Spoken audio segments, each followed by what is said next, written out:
Hi friends, എല്ലാവർക്കും സുഖമാണെന്ന് വിശ്വസിക്കുന്നു. ഡെയിലി അപ്ഡേറ്റിലേക്ക് എല്ലാവർക്കും സ്വാഗതം.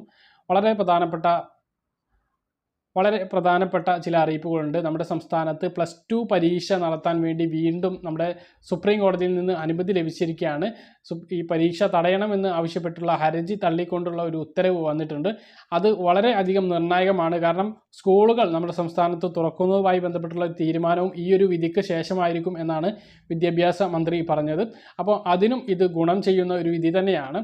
അപ്പോൾ അത് സംബന്ധിച്ചുള്ള അറിയിപ്പ് മറ്റ് കാര്യങ്ങളുമുണ്ട്. വീഡിയോ മുഴുവനായിട്ടും കാണുക. ആദ്യമായിട്ട് കാണുന്ന സുഹൃത്തുക്കൾ ചാനൽ സബ്സ്ക്രൈബ് ചെയ്ത് ബെല്ലൈക്കൺ എനേബിൾ ചെയ്ത് വെക്കുക. കൂടുതൽ ആളുകളിലേക്ക് വീഡിയോ എത്താൻ വേണ്ടി തീർച്ചയായിട്ടും നിങ്ങളൊന്ന് ലൈക്ക് ചെയ്യുക. ഇന്നത്തെ വളരെ പ്രധാനപ്പെട്ട ഒരു അറിയിപ്പാണ് ഇനി പറയുന്നത്. +1 പരീക്ഷകൾ ഓഫ്ലൈനായി നടത്താൻ സുപ്രീം കോടതിയുടെ അനുമതി ലഭിച്ചിരിക്കുന്നു. സംസ്ഥാന സർക്കാർ ഹർജിയിലാണ് സുപ്രീം കോടതിയുടെ നിർണായകമായ വിധിയുണ്ടായത്. കോവിഡ് മാനദണ്ഡങ്ങൾ പാലിക്കണമെന്ന് സുപ്രീം കോടതി നിർദ്ദേശിച്ചിട്ടുണ്ട്.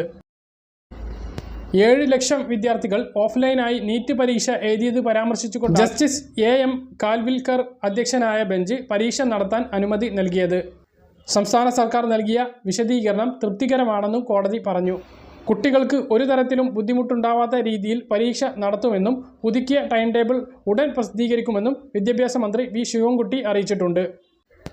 പരീക്ഷയ്ക്ക് മുമ്പ് അണുനശീകരണം നടത്തുമെന്നും ചോദ്യപേപ്പറുകൾ നേരത്തെ സ്കൂളുകളിൽ എത്തിക്കുമെന്നും അദ്ദേഹം വ്യക്തമാക്കി. മറ്റൊരു പ്രധാനപ്പെട്ട അറിയിപ്പ് ഇനി സംസ്ഥാനത്ത് ശനിയാഴ്ച ദിവസങ്ങളിലും ഡ്രൈവിംഗ് ടെസ്റ്റ് നടത്തും എന്നുള്ളതാണ്. കോവിഡ് കാരണം സംസ്ഥാനത്ത് മാസങ്ങളോളം ഡ്രൈവിംഗ് ടെസ്റ്റ് നടന്നിരുന്നില്ല. അതിനാൽ ഓരോ RTO ഓഫീസിന് കീഴിലും 700 മുതൽ 2000 ലേണേഴ്സ് കാലാവധി 30-ന് അവസാനിക്കുകയാണ്. നിരവധി പേർ ഡ്രൈവിംഗ് ടെസ്റ്റിനായി കാത്തിരിക്കുന്ന സാഹചര്യത്തിൽ ശനിയാഴ്ചകളിൽ കൂടി ടെസ്റ്റ് നടത്താനാണ് മോട്ടോർ വാഹന വകുപ്പ് തീരുമാനിച്ചിരിക്കുന്നത്. ശനിയാഴ്ച കൂടി ടെസ്റ്റ് നടത്തുമ്പോൾ ആഴ്ചയിൽ 6 ദിവസം ടെസ്റ്റ് ഉണ്ടാകും. അവധി ദിവസം വന്നാലും ശനിയാഴ്ച ടെസ്റ്റ് നടത്തണമെന്നാണ് നിർദ്ദേശം. തിരക്ക് മുൻനിർത്തി ടെസ്റ്റുകളുടെ എണ്ണം കഴിഞ്ഞ ദിവസം വർദ്ധിപ്പിച്ചിരുന്നു.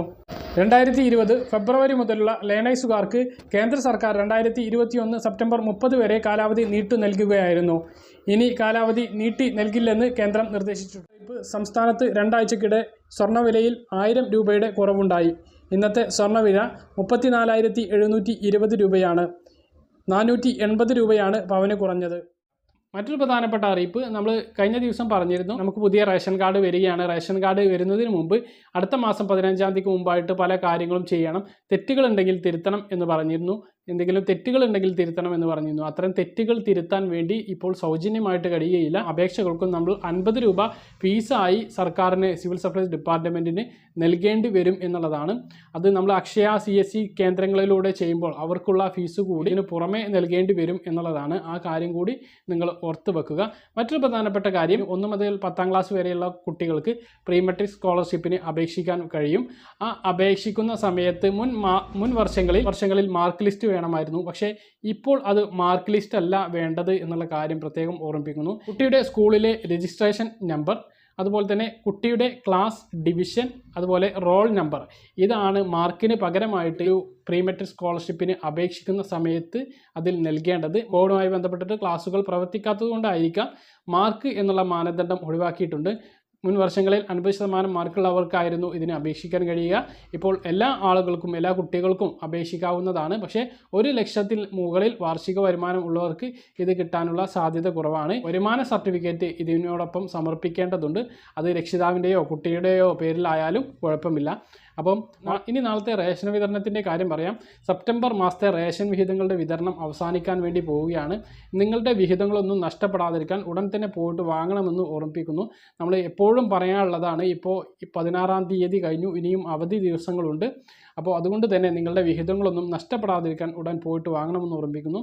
അപ്പോൾ ഈ പറഞ്ഞ കാര്യങ്ങളെല്ലാം കൃത്യമായിട്ട് മനസ്സിലാകണമെന്ന് വരുന്നു. ഇതുപോലുള്ള ഇൻഫർമേഷനുകൾ ലഭിക്കാൻ ചാനൽ സബ്സ്ക്രൈബ് ചെയ്ത് ബെല്ലൈക്കൺ എനേബിൾ ചെയ്ത് വെക്കുക. മറ്റൊരു വീഡിയോയുമായി നമുക്ക് വീണ്ടും കാണാം. അതുവരേക്കും ബൈ.